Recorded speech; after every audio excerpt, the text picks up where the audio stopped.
Acts chapter 26. Agrippa said to Shaul, "You have permission to speak on your own behalf." Then Shaul motioned with his hand and began his defense. "King Agrippa, I consider myself fortunate that it is before you today that I am defending myself against all the charges made against me by Jews, because you are so well informed about all the Jewish customs and controversies. Therefore, I beg you to listen to me patiently. So then, all Jews know how I lived my life from my youth on, both in my own country and in Jerusalem. They have known me for a long time, and if they are willing, they can testify that I have followed the strictest party in our religion, that is, I have lived as a Parush. How ironic it is that I stand on trial here because of my hope in the promise made to our fathers. It is the fulfillment of this very promise that our 12 tribes hope to attain as they resolutely carry on their acts of worship night and day. Yet it is in connection with this hope, Your Majesty, that I am being accused by Jews. Why do you people consider it incredible that God raises the dead? I used to think it was my duty to do all I could do. To combat the name of Yeshua from Nazareth, and in Jerusalem I did so. After receiving authority from the head Kohanim, I myself threw many of God's people in prison. When they were put to death, I cast my vote against them. Often, I went from one synagogue to another, punishing them and trying to make them blaspheme, and in my wild fury against them, I even went so far as to persecute them in cities outside the country. On one such occasion, I was traveling to Damascus with the full authority and power of the head Kohanim.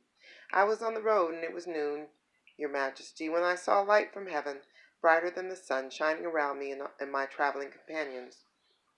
We all fell to the ground, and then I heard a voice saying to me in Hebrew, "Shaul, Shaul, why do you keep persecuting me? It's hard on you to be kicking against the ox goads." I said, "Who are you, sir?"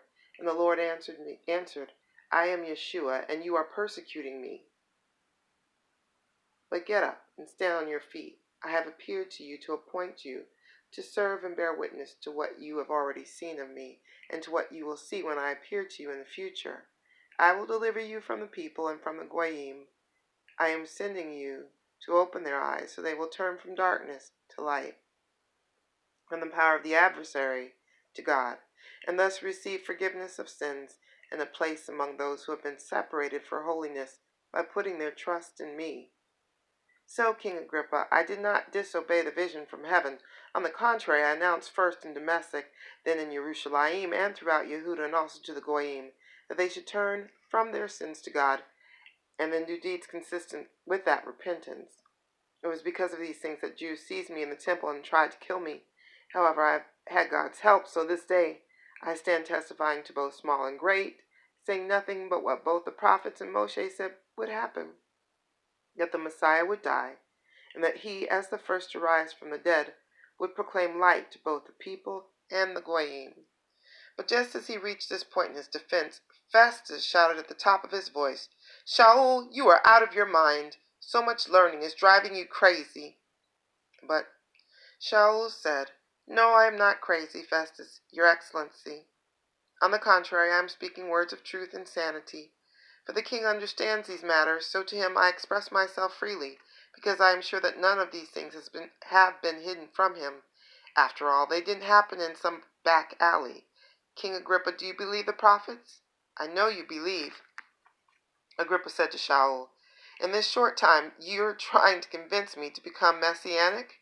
Shaul replied, Whether it takes a short time or a long time, I wish to God that not only you, but also everyone hearing me today, might become just like me, except for these chains."